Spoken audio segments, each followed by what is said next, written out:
And we're back. You're tuned in to In My Humble Opinion on 101.3 WVAI Radio. And Maxilia Robinson here, and with me in the studio is Charles. And our guest for this segment is Alicia Lanahan, the president of Piedmont CASA.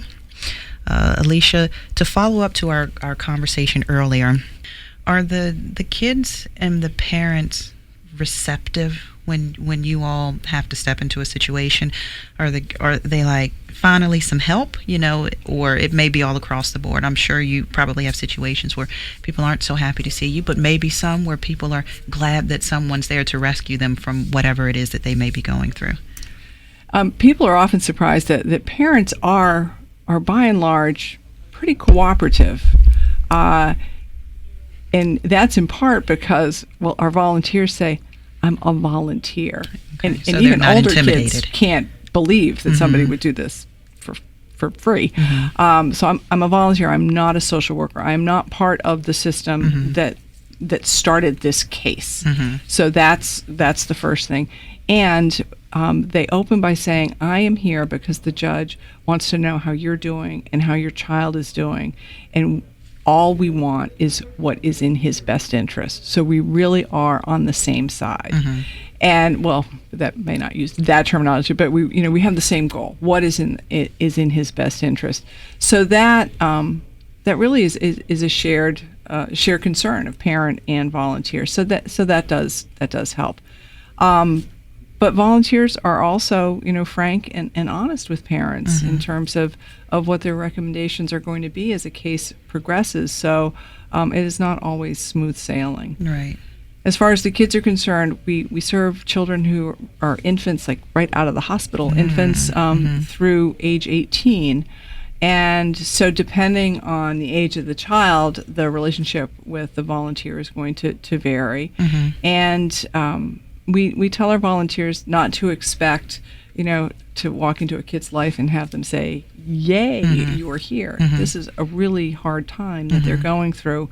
And so that will vary from child to child in terms of the level of connection that they make. I will try to share a story without breaching any confidentiality. A volunteer, a male volunteer in his 70s, has been on this case now for just about 5 years, and really didn't think that he was making much of an impression on the young male adolescent that he was advocating for. But really, Jeff left no stone unturned, and was really, really in this kid's corner. And because he thought that he wasn't making much of an impression, he finally talked his supervisor into allowing him to have a goodbye visit, and then we would try to find another volunteer to take the case. So he went and had this conversation. I don't really think that I'm doing everything for you that you need. And the young man said, you can't leave me now. Oh, really? And that was all Jeff needed to hear. Right. So it may not feel great. They didn't suddenly join hands and start singing, but that's all he needed to hear, was that his presence was noticed and was important. Right. Awesome story. And those are the kind of things that keep volunteers going. So have you found over the years that the number of families that you serve has grown? Has it decreased? Leveled out? What numbers are you working with? There was, I would say, 2013, that calendar year, we hit a high, and in terms of the number of kids that we had served over the course of our then 18-year history. And then 2014, there was a little bit of a dip, but starting in June of 2015, the numbers really started to increase again. So we are absolutely on track to meet our 2013 numbers and will likely exceed them. There are just many, many more cases that DSS is bringing to court, and therefore we're seeing many, many more referrals, and they are foster care cases. So at this point we have no spare volunteers around it all, and there are 30 kids on our waiting list. I see. So we got to get you some volunteers. Yes. Tell us, how do we get people involved? Well, the first step is attending an information session, and they happen the first Thursday of the month at our office at 818 East High Street, and they happen at noon and 6 p.m., and all they have to do is call and let us know that they're coming. The number is 971-7515. And whoever answers the phone, will take their name, find out which information session they plan to attend, what time, get their phone number and their email so that we can confirm that they're coming, and then they will be, on their way. They will, start the process. After attending the information session, where they will learn about the roles, responsibilities, and expectations, and really the hard work involved in being a CASA volunteer. If they choose to fill out an application, then they submit that. And then there's a phone interview, and then there's an in-person interview. And then the supervisors who conduct the training determine whether they're a good fit and they should be accepted into training. Once they're accepted, then we start the background check process, which is extensive. We have to go back 7 years. So if you've lived in multiple places, that can be complicated. We contact references, and then training starts. And I hope I'm not scaring people away, really. But it's important that you know. But come to an information session, and you will feel our passion. It's for good work. Understand how important it is, because training is as long as it needs to be. It's 30 hours, but we cover a lot of territory, and 2 hours of courtroom observation, and then you are sworn in by the judge.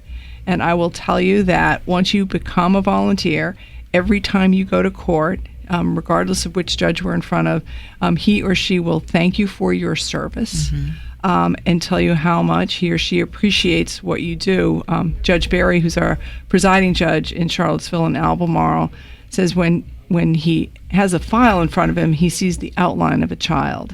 And after he sees the CASA report, he sees that child in color.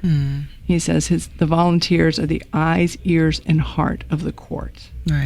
So if you want an opportunity to be a powerful voice in a child's life, a child who needs and deserves that voice, this is that opportunity. All right. Well, thank you for the work that you do. I appreciate you coming in and sitting down with me.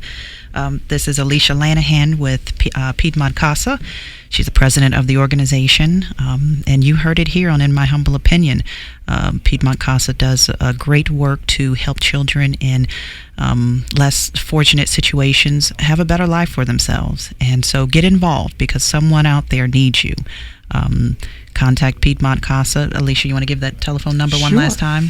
It's 971-7515. And you have to be 21 years of age or older. 21 years of age or older. So give them a call and get it started. Make a difference, in my humble opinion. Maxilia Robinson. You're listening to In My Humble Opinion on 101 Jams, classics in today's hip-hop and R&B, and the home of the Cheryl Underwood radio show. This is In My Humble Opinion. I'm your friend on the radio, Maxilia Robinson, and of course Charles Lewis, my co-host. And with us in the studio is FAR. FAR stands for the Public Housing Association of Residents, right?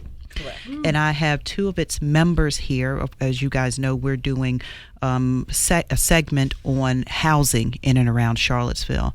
And so I thought it only appropriate that we bring in FAR so that we could discuss their concerns and what they're expecting out of public housing, and how the two of them can work together and make this a great place to live and a great place for its residents. So let me thank my guests. First of all, I have Joy Johnson and Brandon Collins in the studio. Thank you two for joining me. Thank you for having us. Happy to be here. Absolutely.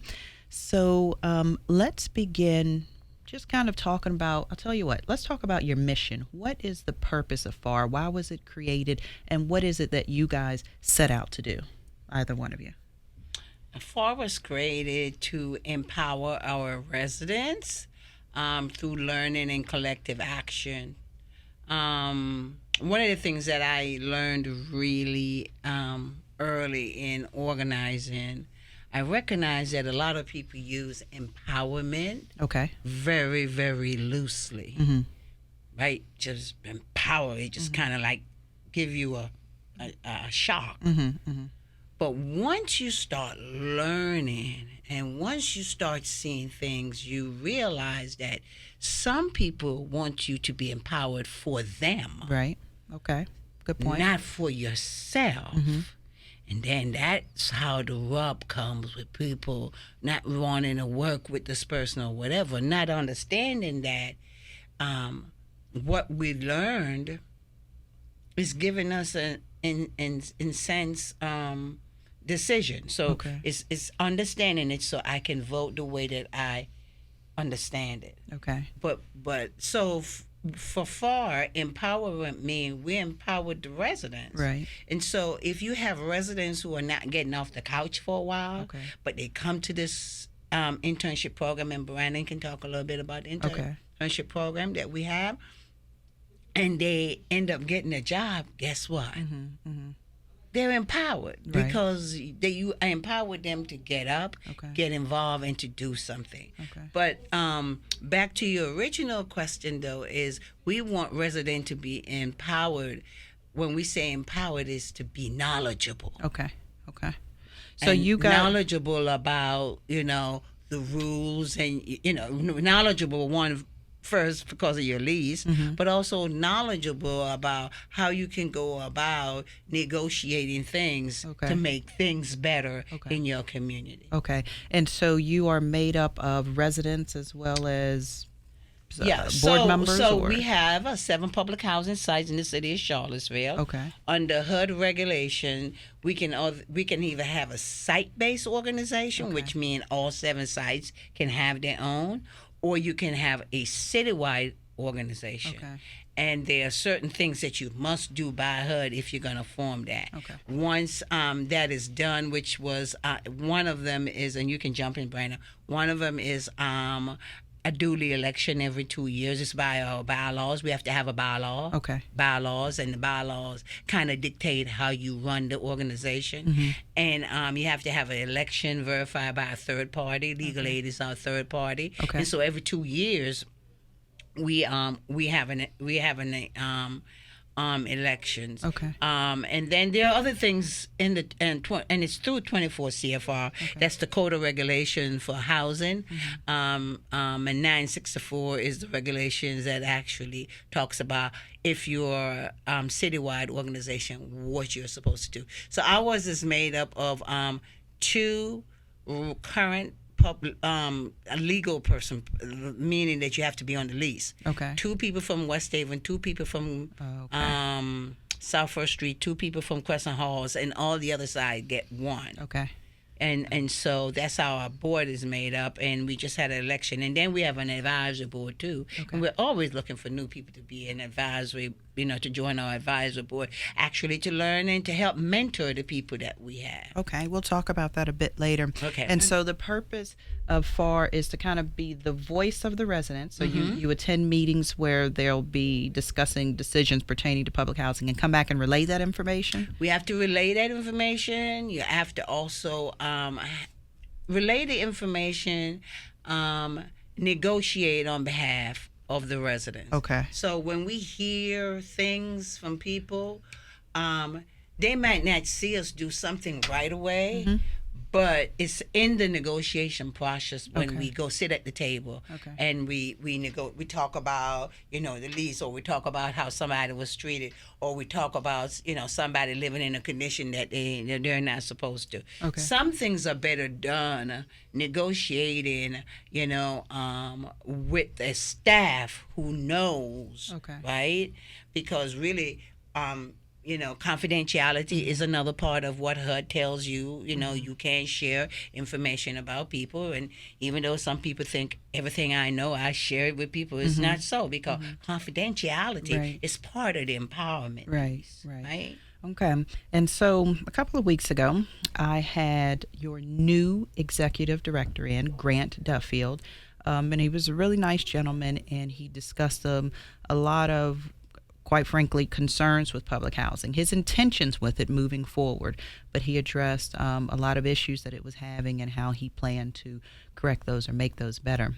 And so let's start by just talking about some of the things that are on the table as far as FAR is concerned, that they would like to see the authorities in public housing change or make better or what have you? Well, I'll let you go Well, ahead. there's certainly a lot to make better.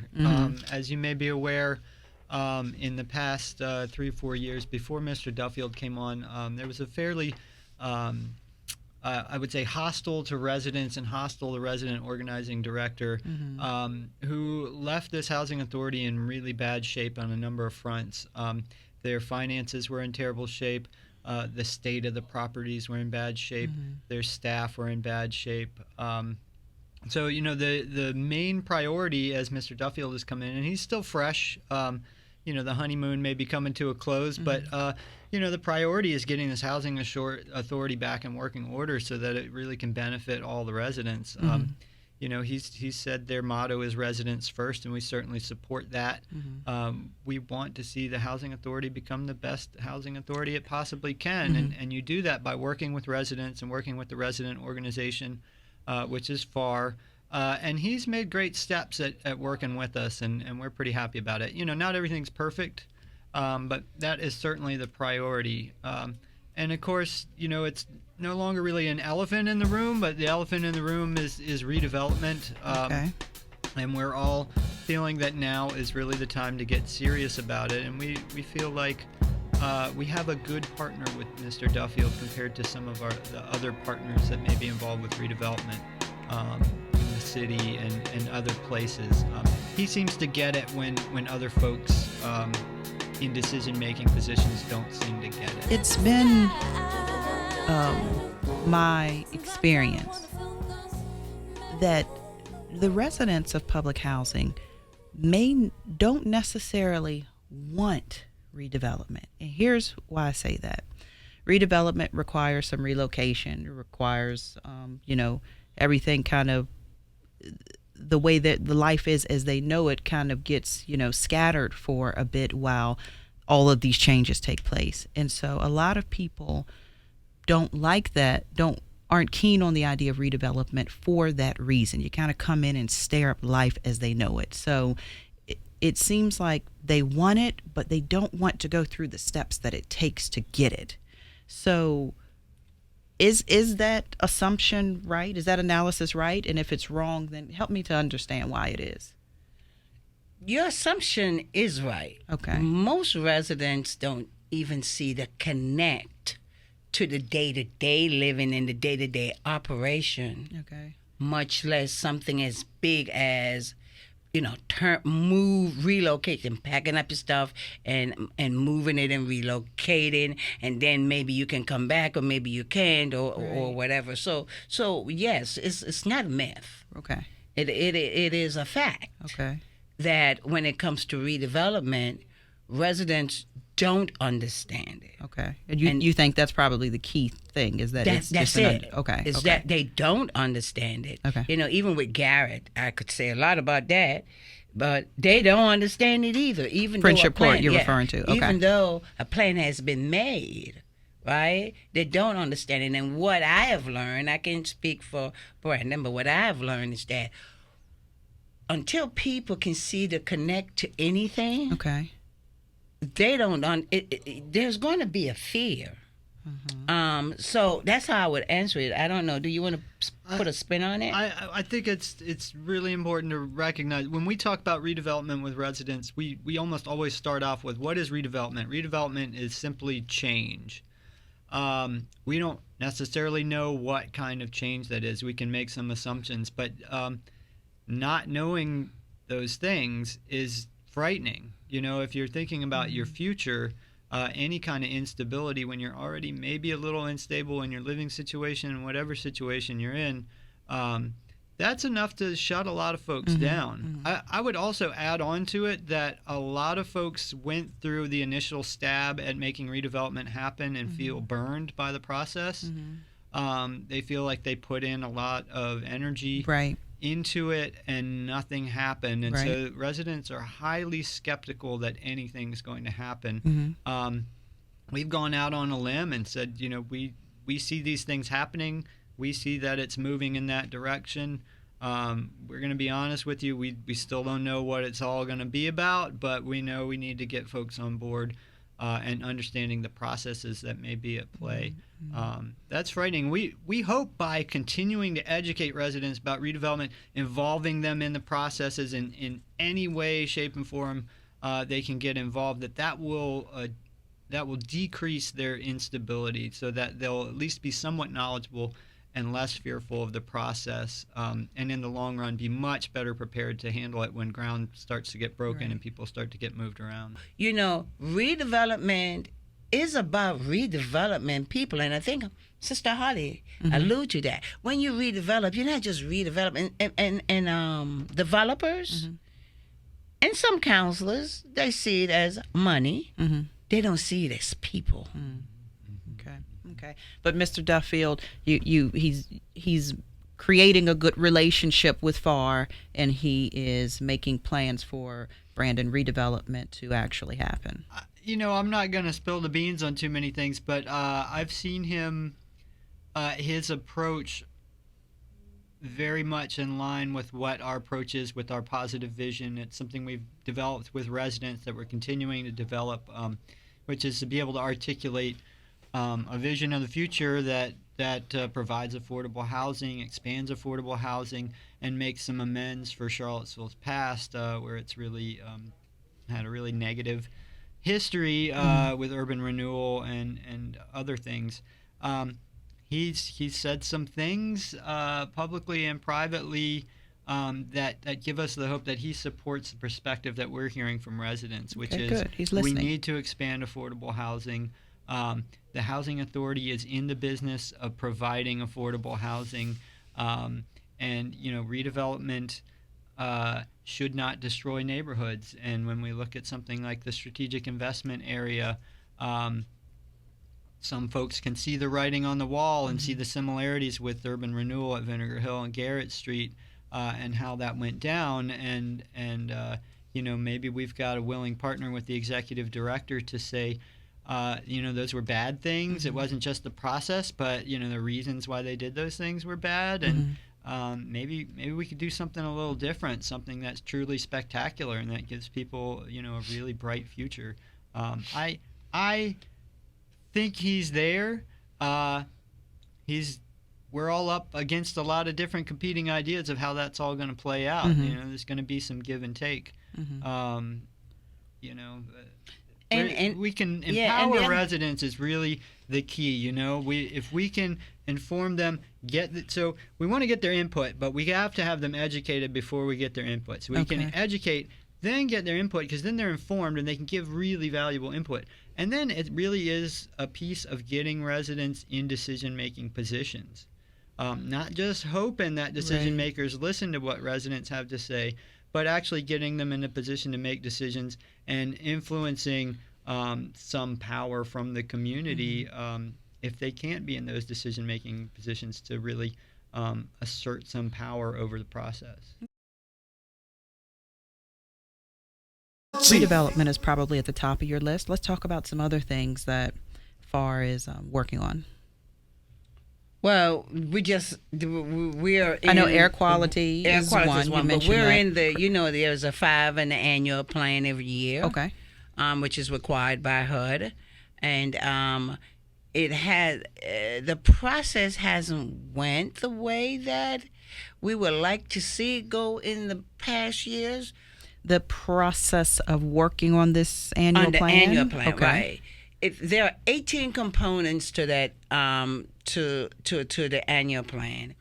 And in the past, the only thing that we have has gotten involved with, because it's 18, it's big, and the Housing Authority traditionally wait until the last minute to start putting it out and talking to residents about it, and then next thing you know, you have to do this thing within 45 days so you can approve it and get it back to HUD, because it's due to HUD at a certain time.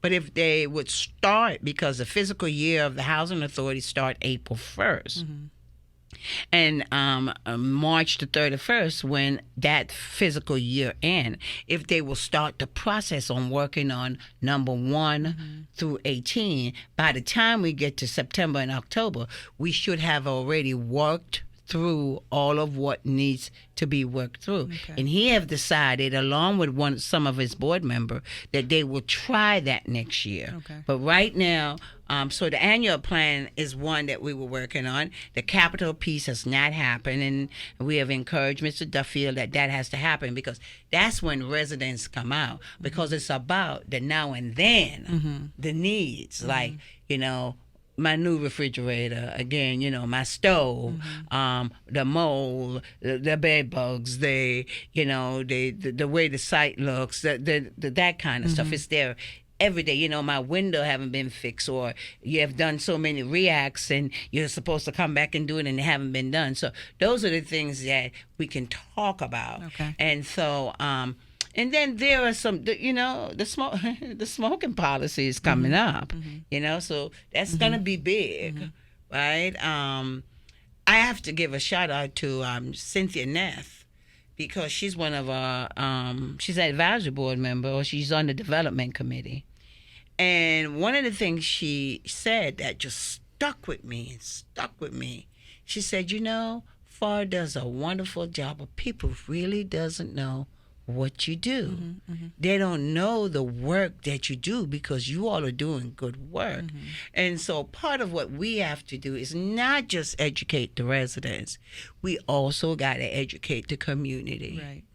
So, again, it's and sometimes that could be a bad thing. You feel like you're part of the community? No. It's improving. I don't. What's You might think it's improving, but I think okay? In your opinion, Brandon, if it is improving, what's happened to make that? I think the perception of FAR in the wider community has improved somewhat over the past couple of years. Okay. It's very easy for people in power and other places to say, "Oh, FAR's just getting in the way. They're keeping things from getting done. They just want to complain, and that's what they do." But I think we've shown otherwise, particularly in the last couple of years.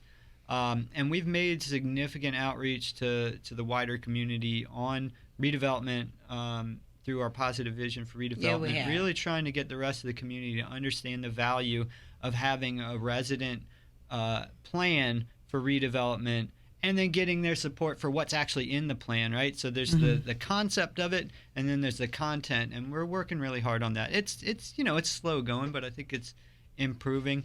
On the whole, as far as public housing in Charlottesville goes, no, we're on the back burner, and what pops up is redevelopment, and it's like Joyce says, people see that in terms of dollar signs, they see that in terms of buildings and zoning and stuff like that, and the only thing anybody wants to talk about when they talk about public housing is, oh, well, redevelopment's coming, right? That'll solve everything, or Section 3 will take care of our poverty problem, and that's just really not the case unless we really make it pop.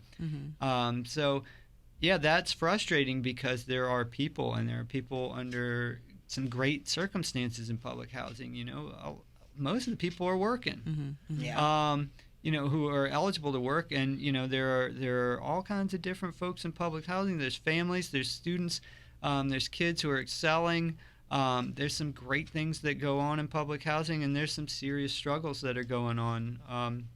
And we're working on safety. We don't really put that out there so much, because there's already this negative perception about public housing and crime, and a lot of it's really overblown. I really like Joy's example of, in higher wealth neighborhoods, it's not like anything's really different, except they have bigger houses, they have basements where they can go and take their problems, where in public housing, folks, sometimes those problems come into the streets. So, but we are working on that stuff, and, we don't want to promote that so much. We do not like that image, and that's what you hear in the community. That's what you see on the news, right? That's what people hear. Right. Occasionally hear something about redevelopment, but most of the time it's like, something happens. You hear when something bad happens. Sites. Yeah. Well, we have people who has become nurses. We have people who have become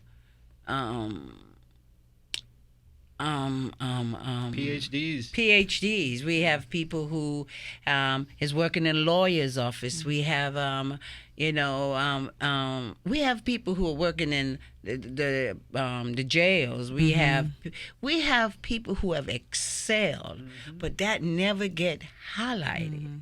We have people who are buying homes, right? But that never get highlighted. Right. There's a stigma attached to public housing. It is housing. a stigma attached, but we have the City of Promise who are doing things with kids, helping them to excel. It may not be the whole community, but they're doing something. You don't hear about those kids, right? You don't hear about that.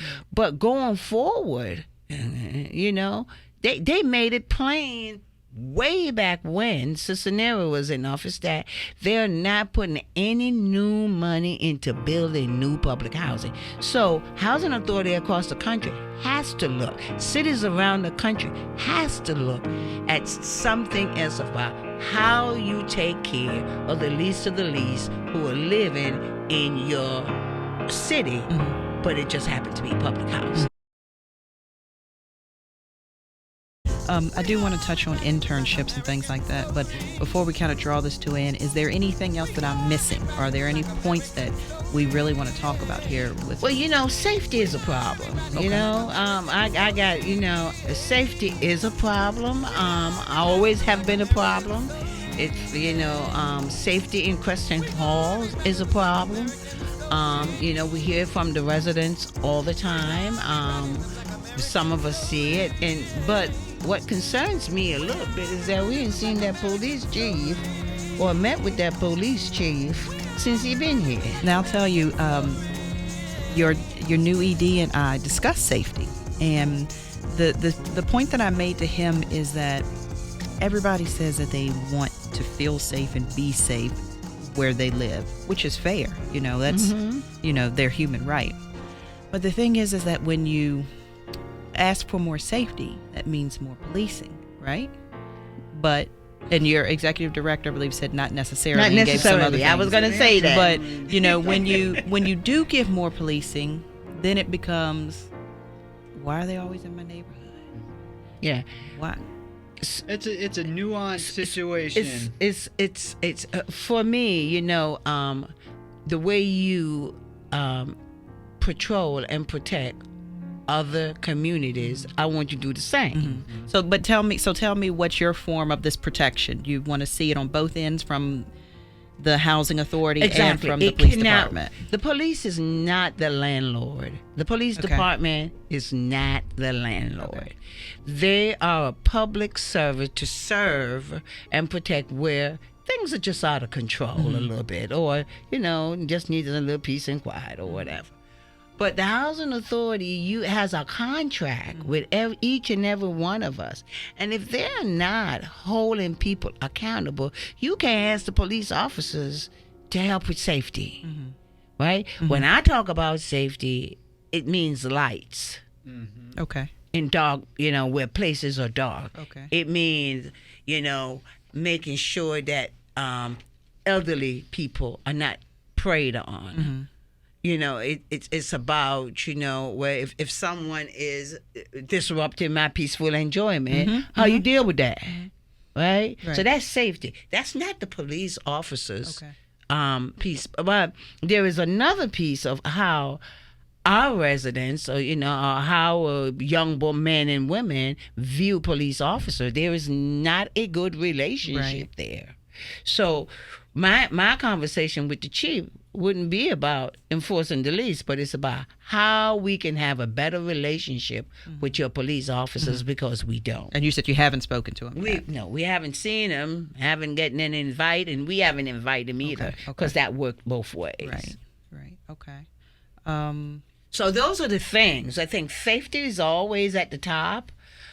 It's the day-to-day upkeep is always at the top, which includes, like I said, air quality, the whole 9 yards. Did that issue at Crescent Halls, now we heard about it. This goes back to what we mentioned earlier. We heard about it, when it was a problem. But then when it was fixed, and if it has been fixed, then there's a hush. Did that problem in Crescent Halls with the AC and things like that, did that get taken care of? Is everything functioning fine? So they hired on a new contractor. When they did that, they discovered the previous administration had left that system in the building, which is a unique and expensive system to run. So that has to be taken into account. But they left it in terrible shape, and it needed a ton of work. Okay. You look at the pictures, you see the report, and it's heartbreaking. And I'm sure the commissioners were probably thrown for a loop. They're putting a lot of money into getting that system so that it's functioning correctly, and it's getting there. That alone, having a system that's operated the way it's meant to, that's operating with everything working correctly, means that there's better airflow, that the air's a little more cleaner. They are still making sure everything's straight so that they have good heat for the winter. But at the end of the day, that system's not going to last forever. It is unique.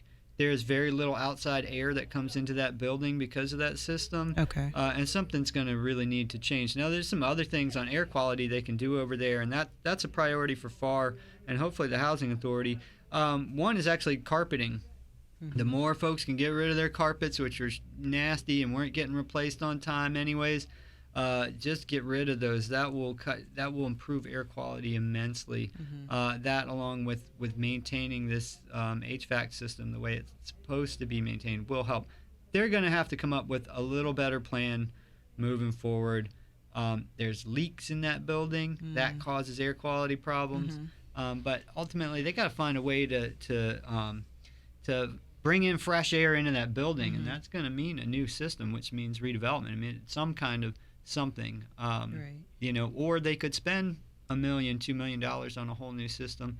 It would be like redeveloping in a way. They'd have to gut the place pretty hard to put in a brand new system. But something does need to happen long term. They need a long term strategy, and we want to work with them to make that happen. And what's this mold issue that sometimes rears its head that I hear about? Is that condensed to a particular property? Is it accurate? Is it true? And then is it condensed to a particular property, or is it something that it's true, and it's not just one property. There are several properties that you hear of mold, but it's mostly West Haven in the 802, 806 building. Okay. But it is throughout West Haven, but the bigger problem is in that building because all of that water run off and run up against the building. And after time, when water run up against a building, it start going or seeking somewhere. And so Mr. Duffield is looking into that. There was a sinkhole up by the park. And they spent some money fixing that, and so now they're supposed to be going in the next phase. You can talk about that a little bit. So they've actually been able to piggyback on that effort to make some major improvements on the backside of West Haven. That should reduce moisture. The previous administration just wanted to come in and test, and if the test didn't show anything, then everything was hunky-dory. Everybody in the industry that deals with indoor air quality or mold and anything like that will tell you testing is meaningless. And we've been telling the previous administration that over and over and over again. Mr. Duffield gets that. He's meeting with scientists. He's put together a team so that when people report an air quality issue or mold issue, they're not just saying, let's test and, you must be just making it up. They're saying there must be something there if so many people are reporting this problem. He, only had to visit a unit at 802 once to really realize there was something seriously wrong going on in that unit and something needed to be done. Now, fixing it may be challenging, but at least they're willing to now recognize there are problems and take a step towards fixing it. It's moisture. Where if there's moisture, you fix what the moisture problem is and deal with the mold that may be there. You just got to look for the symptoms and assume that there's mold there, and there's a lot of symptoms in public housing. And on the and on the housing authority side, because in negotiation you have to understand both sides, is that we have some residents who doesn't report their that they're working on time. They don't report because most residents feel like if I report it, my rent is going to go up. Not realizing that sometimes if you report it, not all the time your rent should go up, but if you talk to anybody, they feel that the minute I report this, my rent is up sky high, and so they feel like I'm going forward, but yet still I'm going kind of backwards. Right. So, but one of the regulations and one of the things that HUD will ding them for is if they don't collect rents. Right. Right? So one of the things that we try to do is to make sure that people understand you have to pay your rent. Right? If you're running some kind of trouble or something like that, I don't know where the resources are anymore because I'm not as connected as I am. But I'm pretty sure at least the Housing Authority will know something is going on. But report it. Don't wait until they find it out. Right. And then the first thing, it looks like you're committing fraud when you're really not. Because I can tell you, people have things that they intend to do. Like today, my day was planned, but guess what? Half of what I was supposed to do didn't get done, right? So things happen. But at least when you think about it, just pick up the phone and report it. The other is just, how to deal with the social program. I think they struggle about how they deal with the social program, and I don't know. Hopefully they will try to work with find other agencies to come in and help them with that social program because that's a lot when you're trying to be the warden at the same time, but you're still trying to be the person who is making the situation. So I understand it from that point of it. Tell me what you mean by social program. I'm not sure. Well, things to deal, like therapy. Okay. Like sometimes it may mean that two people, somebody just need to go to therapy to talk about something or mediation, and before it escalates, sometimes it's just about the other person not shutting up and hearing the other person. You know what I'm saying? Because they're so mad and they're so blue. You know what I'm saying? Sometimes it's just about just not understanding. And then sometimes it's just not saying, you know what, I'm so sorry, I was wrong, right? I'm sorry I hurt your feeling, I'm wrong, just to correct it. Sometimes that's all it takes, but it doesn't happen. It doesn't happen all the time. And your housing authority doesn't offer any of these services, but they could tell you about different resources too. There are different resources that can help with that. So to join your board or to intern with you, how does a person find out more or link up with you? All right. So our board has an election every 2 years, and we actually just had an election. We've got some open spots for appointments and residents. If they're interested, should give us a call or come to one of our board meetings. We're going to have a board meeting at Crescent Halls on the 14th, I believe, at 6 o'clock. We're starting to take our board meetings out every now and then into one of the sites. So people are welcome to attend that, see what we're about, and maybe they'll see about if they're interested in having us appoint them. The others, we run an internship program. It lasts for 6 months. It's a paid internship for residents of public housing to learn about policy and learn about leadership, develop their leadership skills, develop their organizing skills. And through the process, they pick up a lot of job readiness skills. And most people walk out of there finding some kind of employment and getting in touch with what's going on with organizing and public housing. One of our groups right now has two of the commissioners on the CRHA Board of Commissioners are from one group of interns, so it's that kind of program that it really moves people forward in a lot of different ways. If you're out there and you're listening, we may still have some spots open for internships, so give us a call at 984-3255 or check us out on our website, www.fallerseaville.org. We'll make sure you get an application, you'll get an interview, and we will do our best to help you get empowered. Okay, well, great. Thank you guys for joining me. I really appreciate your time. Sure. Thank you. You're listening to In My Humble Opinion on 101 Jams Classics, today's hip hop and R&B, and the home of the Cheryl Underwood Radio Show.